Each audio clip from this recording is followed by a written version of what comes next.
ડભોઈના સરિતા ફાટક વિસ્તારમાં વરસાદી કાંસ અને ભૂંગળા ભરાઈ જતા સ્થાનિકોએ નગરપાલિકા સામે આક્રોશ વ્યક્ત કર્યો છે।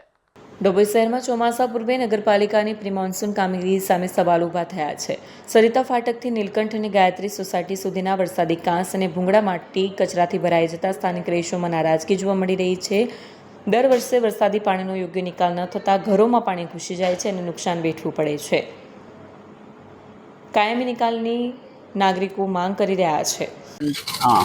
અમો નીલકંઠ પાર્ક 1, નીલકંઠ પાર્ક 2 અને ગાયત્રી હાઉસિંગ સોસાયટીના રહીશો વરસાદી પાણીના નિકાલ માટેની વારંવાર રજૂઆત કરવા છતાં નગરપાલિકા તરફથી કોઈ એક્શન ન લેવાતા આજે ભેગા થઈને નગરપાલિકાને સત્વરે વિનંતી કરીએ છીએ કે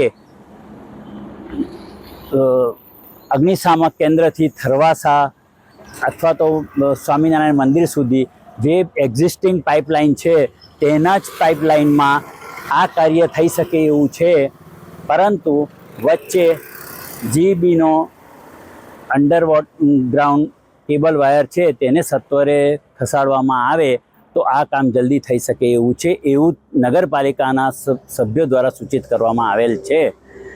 અમે માત્ર એટલી વિનંતી કરીએ છીએ કે આ કામ બને એટલું જલ્દીથી ચોમાસું આવે તેના પહેલાં લોકોના ઘરોમાં પાણી ના ભરાય એ પહેલાં કરો, નહીં તો અમારે સત્યાગ્રહ કરવાની જરૂર પડશે। વિડીયો જર્નાલિસ્ટ ફઝલ રઝા ખત્રી સાથે સત્યા ટીવી ન્યૂઝ ડભોઈ।